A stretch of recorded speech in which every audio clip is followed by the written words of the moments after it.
فأعوذ بالله السميع العليم من الشيطان الرجيم بسم الله الرحمن الرحيم عزت مآب حضرت مولانا عبداللطیف چیمہ صاحب دامت برکاتہم عالیہ، محترم مکرم حضرت مولانا محمد یوسف احرار صاحب، جامع مسجد ختم نبوت میں ہونے والی یہ ختم نبوت کانفرنس، اس میں علماء، مشائخ اور علاقے کے معززین، میں سب سے پہلے آپ کو سلام عقیدت کے ساتھ مختصر انداز میں، کیونکہ نماز ظہر کا وقت بھی قریب ہے، بغیر طوالت کے اپنے تقریر کا آغاز رسول اکرم صلی اللہ علیہ وسلم کے بارے میں حضرت سید انور شاہ کاشمیری رحمۃ اللہ علیہ کے اس خطاب کے ساتھ بتانا چاہتا ہوں جو انہوں نے جامع ازہر میں علماء مصر کے کہنے پر کہ ایک جملے میں سیرت کا خلاصہ پیش کریں، تو حضرت سید انور شاہ کاشمیری رحمۃ اللہ علیہ انہوں نے اپنے تقریر کا آغاز، موضوع کوئی اور تھا مگر سیرت کا خلاصہ، اس جملے کے ساتھ دیا جو آج بھی جامع ازہر میں جامع القلم کے ساتھ سیرت کا وہ خطاب ایک سطر میں موجود ہے۔ سید انور شاہ کاشمیری رحمۃ اللہ علیہ نے فرمایا کہ ہمارے رسول کہو صلی اللہ علیہ وسلم اول الخلق، افضل الخلق، اکرم الخلق، رحمت للعالمین، خاتم النبیین، شفیع المذنبین، اور مقام میں مقام محمود اور شفاعت کے ساتھ اللہ نے ان کو ساری کائنات میں سب سے عرفہ و اعلیٰ مقام بخشا۔ میرے دوستو، اگر اول الخلق کا یہ جملہ اگر اس کی تفصیل میں جائیں تو ایک مستقل کتاب ہے۔ انا اول الانبیاء فی الخلق وآخرهم فی البعث۔ میں اس جملے کی طرف بھی نہیں جانا چاہتا، سید الاولین والآخرین نے خود فرمایا انا سید الاولین وانا سید الآخرین، لواء الحمد بیدی یوم القیامہ۔ اب وقت نہیں، اول الخلق میں اول ما خلق اللہ نوری کے ساتھ رب ذوالجلال نے یہ بتا دیا کہ جب میں نے کائنات کو بنانا چاہا تو عرش کو پہلے نہیں بنایا، اپنے پیارے حبیب کی روح کو سب سے پہلے بنایا۔ اللہ اکبر۔ محمد ہمارے بڑی شان والے، محمد ہمارے، محمد ہمارے۔ میرے دوستوں اور بزرگوں، وہ دانائے سبل ختم الرسول مولائے کل جس نے غبار راہ کو بخشا، فروغ وادی سینہ، نگاہ عشق و مستی میں وہی اول وہی آخر، وہی قرآن وہی فرقان وہی یاسین وہی طٰہٰ۔ میں اب وقت کی طوالت، یہاں پر علماء نے بیان فرمایا، مولانا عبدالرشید صاحب شاہ صاحب بڑے خوبصورت انداز سے خطاب فرما رہے تھے، میں اس میں یہ اضافہ کرتے ہوئے یہ بتاؤں کہ اللہ نے اپنی ربوبیت کے بارے میں سوال کیا اور اپنے حبیب کے بارے میں تقریر فرمائی۔ حضرت مولانا چیمہ صاحب موجود ہیں، قرآن یہ بتاتا ہے کہ تمام روحوں کو رب نے جب بنایا تو الستُ بربکم کے ساتھ سوال کیا، بتاؤ تمہارا پالنے والا کون؟ بتاؤ کون؟ زور سے کہو اور زور سے کہو، خوشخبری دوں گا۔ یہ بات ہماری روحوں نے اقرار کے ساتھ قالوا بلا میں کہی، ہمارا رب کون؟ اور دنیا میں ہر رکعت میں الحمدللہ رب العالمین کے ساتھ لیکن یاد رکھنا، اس سبق کو یاد رکھنا، کیونکہ مرنے کے بعد بھی پھر یہی سوال ہوگا، من رب، تیرا رب کون؟ جب وجود میں نہیں تھے تو یہی سوال روحوں سے ہوا، جب روح وجود میں آئی تو پھر دنیا میں یہی زبان کہتی رہی، ربی اللہ، ہمارا رب کون ہے؟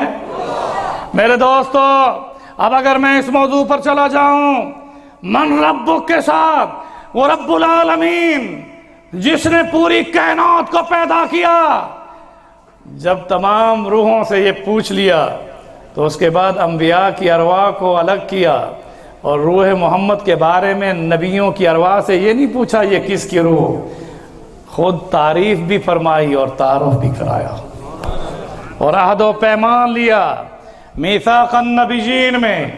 تو میرے دوستو، اس عالم ارواح میں انبیاء کی روحوں نے جب روح محمد کی تعریف اور تعارف کے ساتھ لَتُؤْمِنُنَّ بِهِ وَلَتَنْصُرُنَّ کہ اس عہد و پیمان کو اپنے اقرار کے ساتھ جب لیا، تو ہر روح کی اندر یہ ایک التجا تھی کہ جس روح کو روح نے دیکھا اور مزہ لیا، وہ روح وجود میں آئے تو دیکھنے میں کتنا مزہ ہوگا۔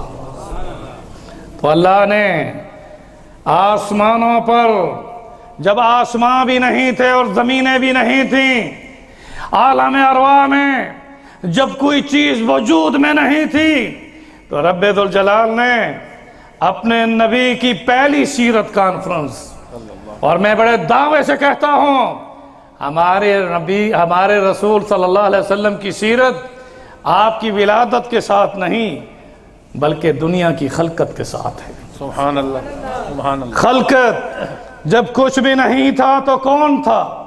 بولو، شک ہے یا کہ پورے یقین کے ساتھ؟ تو کہو اللہ۔ اللہ، جیل میں نہیں جاؤ گے میرے دوستو۔ ہم وہاں پر لندن میں، امریکہ میں، کینیڈا میں، اسپین میں، ابھی ہم اور سید کفیل شاہ صاحب، بخاری نواز ہے، امیر شریعت، ہم سب وہاں پر کیپ ٹاؤن میں جہاں لوگ کرکٹ میچ دیکھنے جاتے ہیں، ہم نے وہاں اینڈ آف دی ارتھ جگہ پر ختم نبوت زندہ باد کا نعرہ لگایا، اور اسٹیڈیم میں میچ ہو رہے تھے، اور کیپ ٹاؤن میں ہم نے ختم نبوت کانفرنس کا انعقاد کر کے عرب و عجم کے علماء کے ساتھ عہد و پیمان کرتے ہوئے پھر اس جگہ پر گئے جہاں یہ بورڈ لکھا ہوا اور پیچھے گورے اپنے فوٹو کھچوا رہے تھے، کالے گورے، اینڈ آف ارتھ۔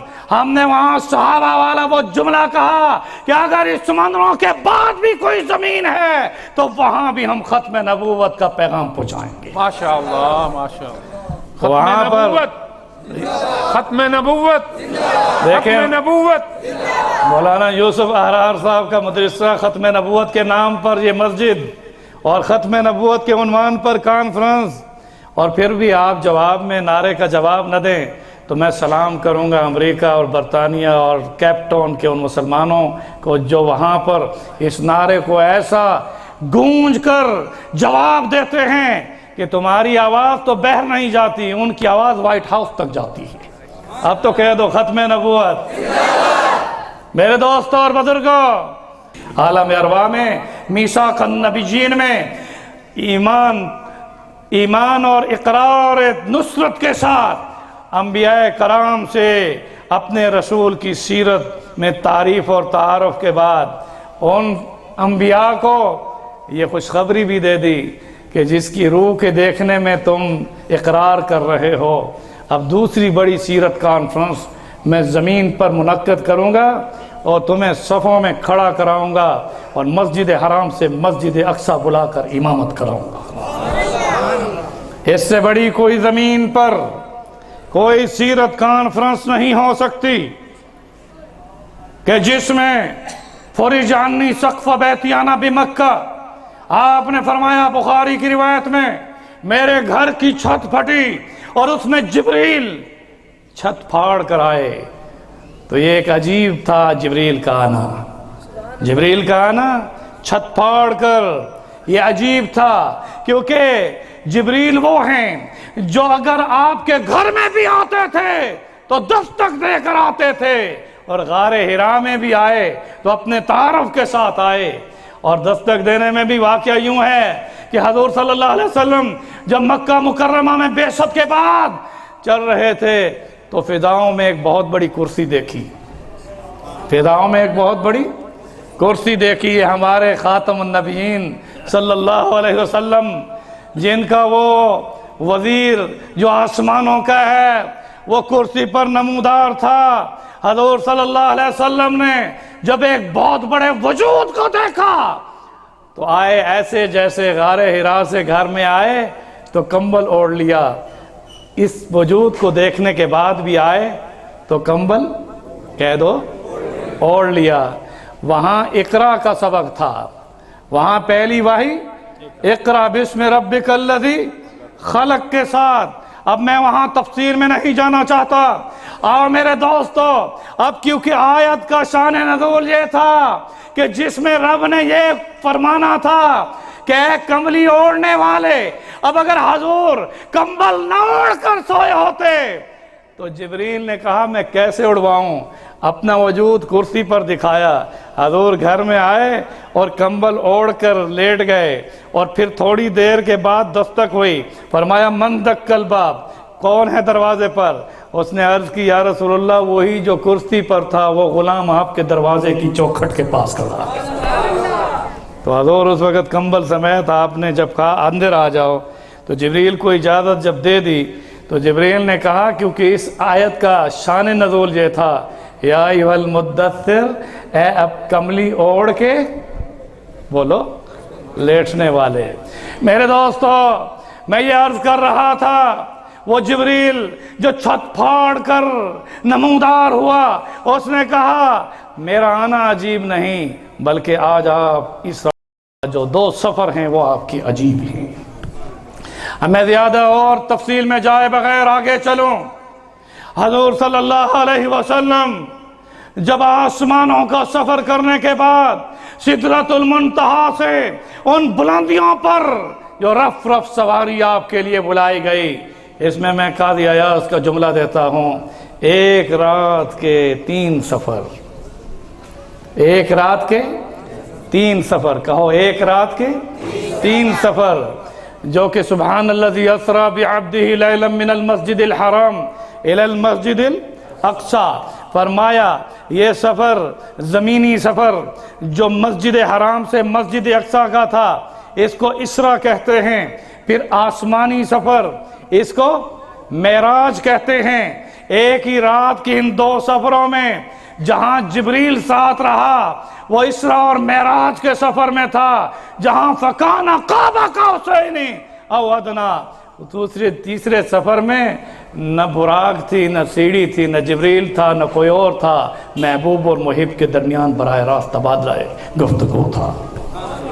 میرے دوستوں اور بزرگوں، وہ رف رف سواری جو سبز مسند کی تھی اس پر آپ جب بیٹھے تو 70,000 حجابات کے پردوں سے جب بلندیوں پر جا رہی تھی تو حضور فرماتے ہیں آسمان نیچے رہ گئے، جنت بولو سارے بولو نا، جنت نیچے رہ گئی، جبریل نیچے رہ گئے، زمین تو نیچے ہی تھی. فرمایا میں جیسے بلندیوں پر جا رہا تھا میرے ساتھ پوری مخلوق کا ذکر بھی میرے ساتھ جا رہا. اب لفظ سبحان اللہ پر آپ نے فرمایا کہ پہاڑوں کا ذکر، درختوں کا ذکر، سمندروں کا ذکر، کائنات میں وَإِن مِّن شَيْءٍ إِلَّا يُسَبِّحُ بِحَمْدِهِ وَلَٰكِن لَّا تَفْقَهُونَ تَسْبِيحَهُمْ. کائنات کا ذرہ ذرہ کس کی حمد و ثنا کر رہا ہے. اب یہ ایک بہت بڑی تفسیر ہے، اس میں بہت بڑی تفسیر ہے جس میں محدثین مفسرین نے بہت کچھ لکھا. کائنات میں جو چیز بھی ہے وہ کس کی حمد و ثنا کر رہی ہے. حضور نے فرمایا میں ان بلندیوں پر جب جا رہا تھا تو میں بھی جا رہا تھا اور مخلوق کے ذکر میں سبحان اللہ کی تسبیح بھی جا رہی تھی اور الحمدللہ کی تسبیح بھی اور تکبیر کی. یہ تسبیح نہیں گونج ہے، تکبیر تسبیح گونج ہے.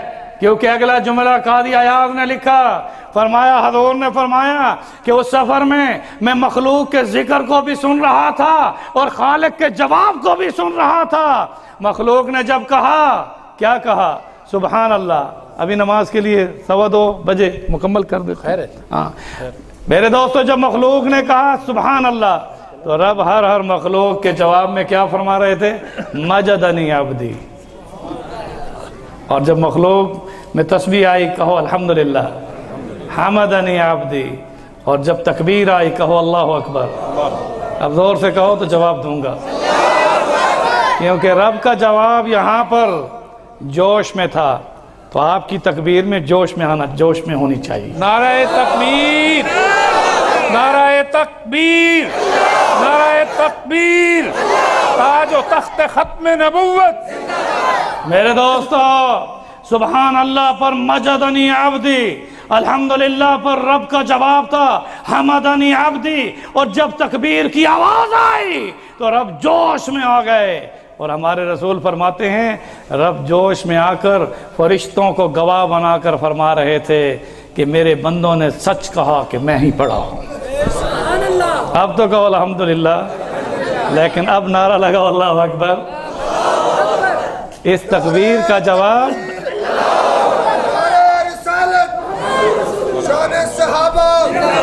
میرے دوستو، اب میں کس موضوع پر آگے آپ کو لے چلوں؟ آئیے یہاں پر ایک جملہ دیتا ہوں کہ جب حضور صلی اللہ علیہ وسلم ان فاصلوں میں، قربتوں میں، ثم دنا فتدلی، ان میں اور قریب تر ہوئے، تو وہاں پر رب نے ان قربتوں میں پہلے پوچھا، اے میرے پیارے تجھے کیا دوں؟ میں تجھے کیا دوں؟ تو حضور نے جواب میں عرض کی، باری عز و جل میرے بارے میں تو فیصلہ کر، اور جو مانگوں وہ عطا فرما۔ اللہ نے فرمایا وہ کیا مانگنا ہے؟ کہا جو تو مجھے دیتا ہے میں اس پر راضی ہوں، مگر میری رضا یہ ہے کہ میری امت کی مغفرت فرما۔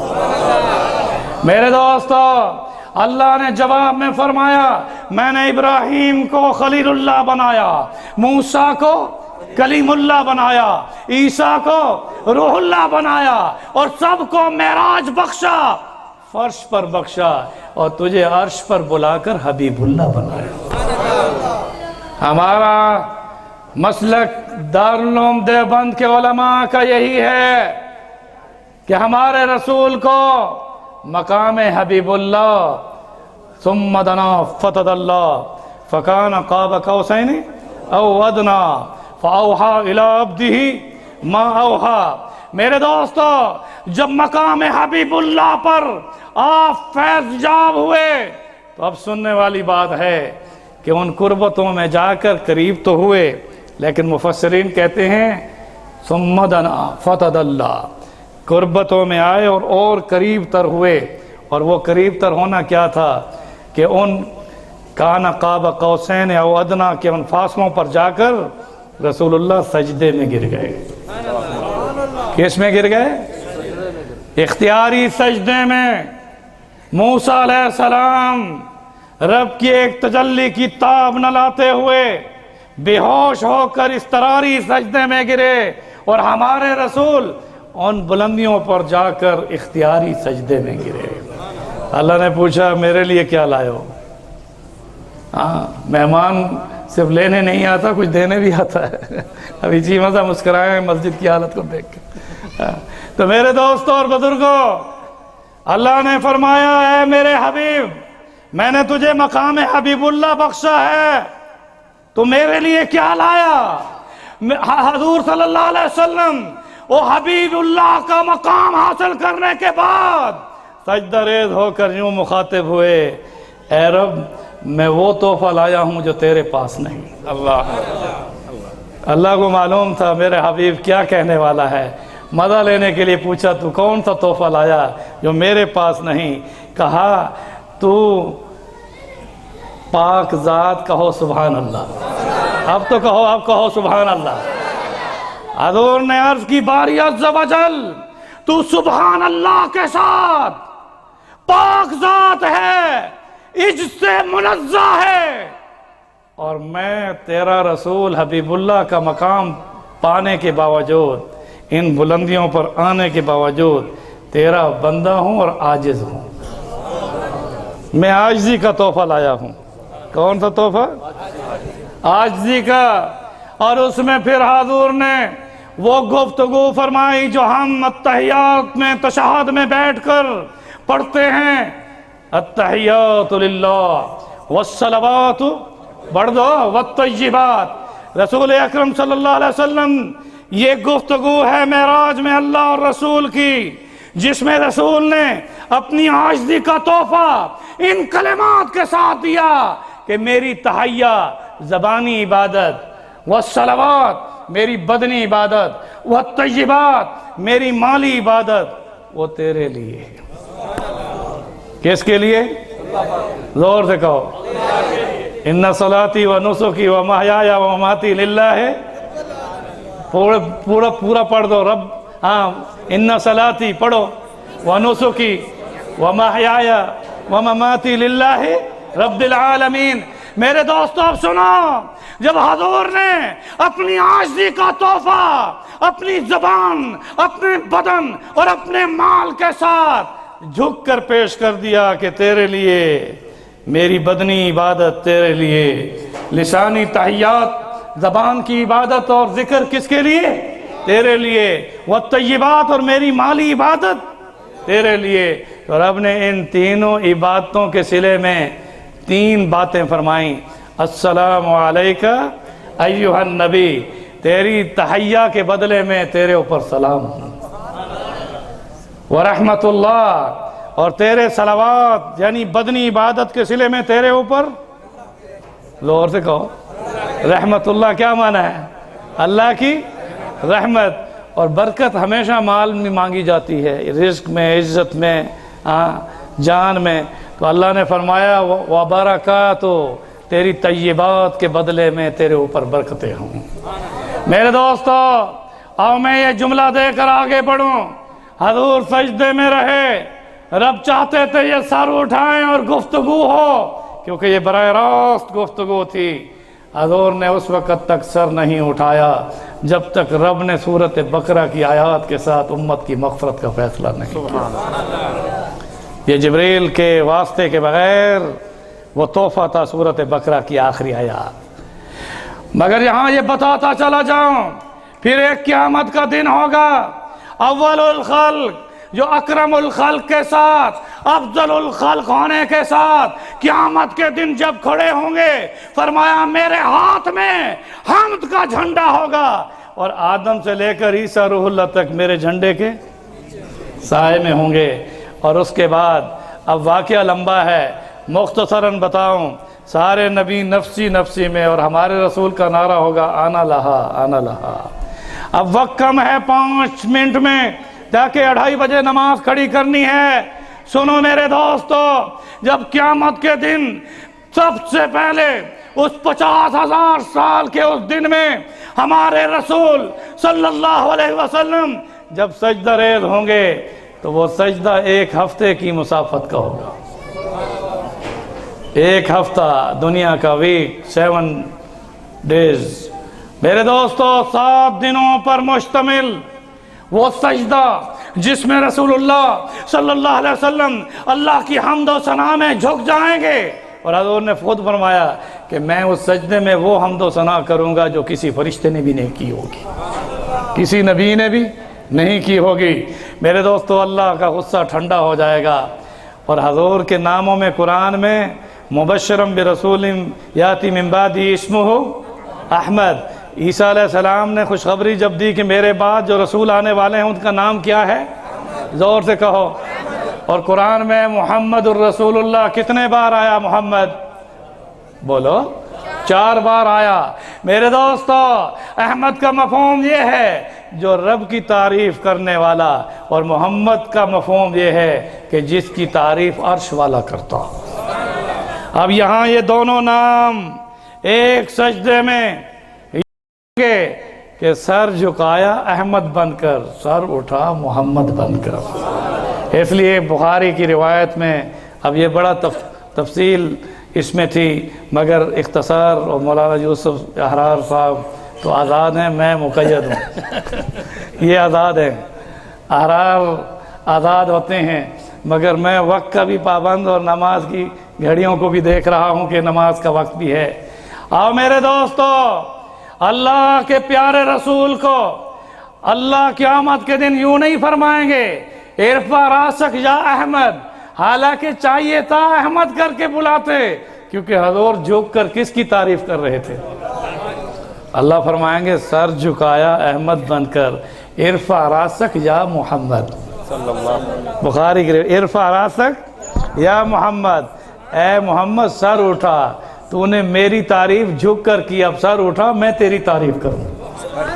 انہی کلمات کے ساتھ پھر میں یہاں جامع مسجد ختم نبوت میں ہونے والی اس کانفرنس کے عنوان کے ساتھ جہاں آپ سے مولانا عبدالرشید شاہ صاحب نے بھی آپ کو اس مسجد کی تعمیر میں دل کھول کر امداد کی اپیل کی، میں اس جملے کے ساتھ جہاں اسرار بخاری صاحب بھی تشریف لا رہے ہیں جو کہ ندائے ملت کے یعنی اسلام کے ترجمان مبلغ تو بہت ہوا کرتے ہیں، مگر ہم اہل دانش میں ان اہل قلم کو سلام کرتے ہیں جو اپنے علماء کی زبان کی بات کو قلم میں لا کر لوگوں تک پہنچاتے ہیں۔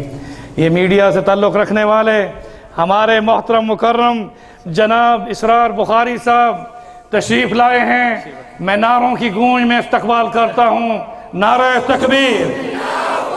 ہم نے انہیں ایوان اقبال لاہور میں فتح مبارک کانفرنس میں اس سال 2014 کا ایوارڈ ختم نبوت بھی پیش کیا تھا، اور اب ہاتھ ملواتا ہوں حضرت مولانا عبداللطیف چیمہ صاحب کے ہاتھ پر ہاتھ، کہ جس میں یہ ہاتھ جو اب یہاں پر ہاتھ مل رہا ہے یہ ثابت کر رہا ہے کہ اہل قلم انشاءاللہ اہل دانش بھی اس تحریک ختم نبوت میں ہمارا ساتھ ہر طرح سے دے گے انشاءاللہ تعالی۔ میرے دوستوں اور بزرگوں، میں ان کلمات کے ساتھ پھر یہ کہوں گا کہ موجودہ دور بڑا نازک وقت گزر رہا ہے۔ کل جو ہے خواتین کا یوم منایا گیا، خواتین کے یوم میں میرے دوستوں اور بزرگوں جو کچھ ہوا یہ 10% بھی نہیں 2% عورتیں، کیا ہمارے 100% 90% ان عورتوں کی ترجمان بن سکتی ہیں جو گھروں میں پردے کے ساتھ ہیں؟ بولو بولو میرے دوستو، میں کیا کہوں، یہ کہتے ہیں آئین اسلامی ہے، یہ ملک اسلامی ہے، ہم کس شریعت کو نافذ کریں؟ میں پھر ایک جملہ دینا چاہتا ہوں، شریعت کی تو تحریک چلے گی انشاءاللہ۔ میں نے ایوان اقبال میں بھی کہا کہ ختم نبوت کا مسئلہ جو حل ہوا ہے وہ کوئی ہمیں تحفے میں گفٹ میں نہیں پیش کیا گیا، بلکہ سیکرٹری جنرل حضرت مولانا مجاہد ختم نبوت عبداللطیف چیمہ صاحب نے جیسے الفاظ فرمائے کہ امیر شریعت نے ان 10,000 خون کو جب غلاف میں لپیٹ کر یہ کہا تھا کہ یہ وہ ایٹم بم ہے، یہ وہ بم ہے جو کہ مجھے نوید دے گا کہ ایوانوں میں آواز اٹھے گی ختم نبوت زندہ باد۔ غور سے کہو، تو انہوں نے ہمیں کوئی گفٹ دیا ہے یا کہ قربانیوں کا تسلسل ہے؟ بولو زور سے، پھر کہو۔ تو پھر آپ کیا یہ آئین میں اسلامی دفعات ہیں ان کے بارے میں یہی انتظار کر رہے ہیں کہ یہ نافذ کریں گے؟ ارے ہم نے اس قانون کو بنانے میں جیسے تحریک چلا کر ہمارے اکابرین نے ایک مثال ثبت کی تھی، ہمیں یاد کرنا ہوگا کہ ہم اسلامی نظام کے نفاذ کے لیے بھی ایسے اٹھیں گے۔ یہ بھی ہمیں تحفے میں نہیں دیں گے، یہ ہماری جد و جہد سے آئے گا۔ کہو میرے دوستو، ہماری آنکھیں شرم سے جھک جاتی ہیں کہ جب سرعام کی ٹیم نے قائد اعظم محمد علی جناح کی قبر کے پاس ایک اوپر مقبرہ بنا ہوا ہے، یہ اوپر کا حصہ اس کی قبر نہیں، قبر بہت گہرائی میں ہے، اس گہرائی میں جو کمرے ہیں کتنی مدت سے اس میں شراب اور زنا کا اڈا کھلا ہوا تھا۔ ہے نہیں بات؟ میڈیا پر آئی نہیں، بولو زور سے کہو، ڈرتے کیوں ہو؟ آ گئی۔ میں ان سے کہتا ہوں شریعت کا نفاذ بعد میں کرنا، پہلے قید اعظم کے تقدس پر تم نے جو قانون بنایا ہوا ہے وہ تو نافذ کر دو، پہلے وہ قانون نافذ کرو۔ اگر قید اعظم کی تصویر سے چھپا ہوا نوٹ پر قید اعظم کی بولو تصویر ہے، اور اسٹیٹ بینک آف پاکستان نے یہ قانون بنایا ہے کہ اگر کوئی اپنی قلم سے اس چہرے پر کراس کرے گا، یہ لکیر مارے گا، تو وہ نوٹ استعمال کے قابل نہیں ہو۔ زور سے کہو۔ نوٹ کے چاروں طرف آپ نام لکھ سکتے ہیں مگر تصویر پر کوئی دھبا بولو۔ ارے تمہارا قانون اس تصویر پر دھبا آنے پر نوٹ کو تو جعلی قرار دیتا ہے، اور قید کے مزار میں اس کی قبر کے پاس ان لڑکیوں اور زنا کے اڈوں کے بارے میں جہاں سرعام نے پوری طرح سے تمہیں یہ نہیں کہ خبر دی ہو، ویڈیو دے دی ہو، تو وہاں تمہارا قانون جنبش میں کیوں نہیں آتا؟ تم سے کیا توقع ہے کہ اسلام نافذ کرو گے؟ اگر جمشید دستی، میں اسے سلام کرتا ہوں، اور ان علماء کو جو اس کے ساتھ آواز بلند نہیں کر رہے، میں ان سے بھی مخاطب ہوں کہ اگر ایک دنیا دار بندہ، زمیندار اور ایک چھوٹا یعنی کسان، اگر وہ MNA بن کر پارلیمنٹ لاجرز میں شراب اور وہاں کے مجرے کے بارے میں ویڈیو فلم بھی پیش کر رہا ہے، تو مسجدوں اور محراب سے اس کے حق میں آواز اٹھنی چاہیے، نہیں بولو؟ زور سے کہو۔ مگر افسوس یہ ہے کہ کسی اسلامی دینی جماعت نے بھی اس کے حق میں بیان نہیں دیا۔ کدھر ہے، کہاں ہے وہ حمیت غیرت اسلامی؟ یہ جملہ میرا آپ میڈیا پر لائیں کہ جمشید دستی کوئی میرا رشتہ دار نہیں ہے، مگر اس نے حقائق کے ساتھ اس جملے کو میڈیا میں یہاں تک کہا کہ اگر اس کے پیچھے کسی کا اگر ہاتھ ہے، اور اگر کوئی یہ سمجھتا ہے کہ میں سیاست سے یہ بات کر رہا ہوں، تو کہا قیامت کے دن میں کافر ہو کر اٹھوں۔ یہ جملہ میں نے اپنے کانوں سے سنا ہے اس اخلاص کے ساتھ۔ اس نے کہا ہے کہ پارلیمنٹ جس میں لکھا ہوا ہے لا الہ، پڑھ دو آگے، ہر روز قومی اسمبلی پارلیمنٹ کی عمارت کی تصویر ٹی وی پر آتی ہے نہیں؟ اس پر کیا لکھا ہوا ہے؟ ذرا زور سے پڑھو۔